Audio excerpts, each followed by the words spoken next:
for that. And he's supposed to be a guy, according to the man who designed it, depicting a muscular man, fist clenched, in part breaking his own chains under the guiding arm of Abraham Lincoln. For some reason, people were offended by that, not in 1876, but in 2020. What do you expect to happen tonight?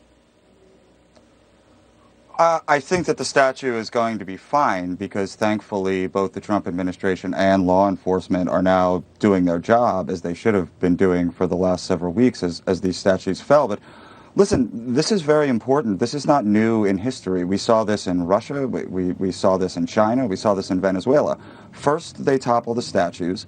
Then they start killing people. And then they take your rights away. And the people who will tell you that that's an exaggeration are the very same people who 3 years ago told us nobody would ever go after Thomas Jefferson or George Washington. They mocked President Trump for even suggesting it. And today, you and I are having a serious conversation about the potential removal of a statue of Abraham Lincoln. It's insane, Brian.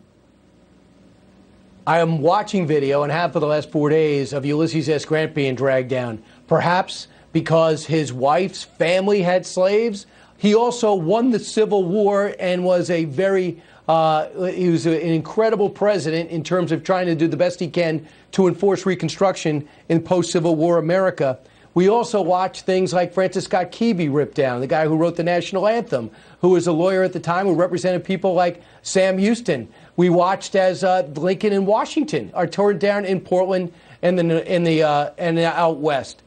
And these people are not only showing how angry they are, they're also showing how ignorant they are. They never took a social studies or history class. They have no idea what they're doing. There's no rhyme or reason. There's no mission statement. It's anti-American statement.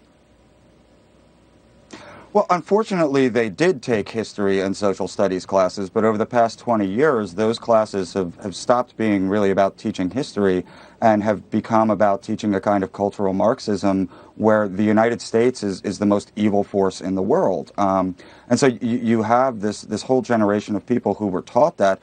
I mean, that's where the problem lies. I have a 10-year-old son, and I don't want him to learn that, but those chickens are coming home to roost.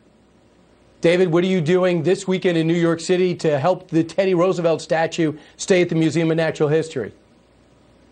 Well, on Sunday at noon, I'm going to be there with some other prominent conservative figures from the New York area, as well as, I hope, some Democrats, because I don't think most of the Democratic Party is on board with this. I don't know where Joe Biden stands on it because he won't say anything, but I imagine that they aren't. And we're going to go there at noon.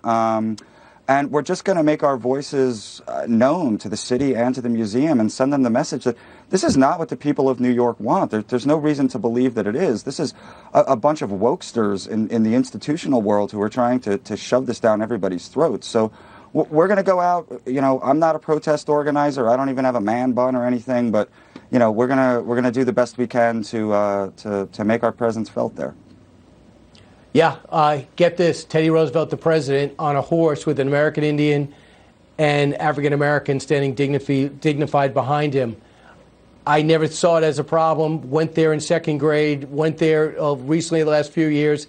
Now it's a problem. We're rewriting history. Hey, go out and support David Marcus and the Federalists. David, thanks so much.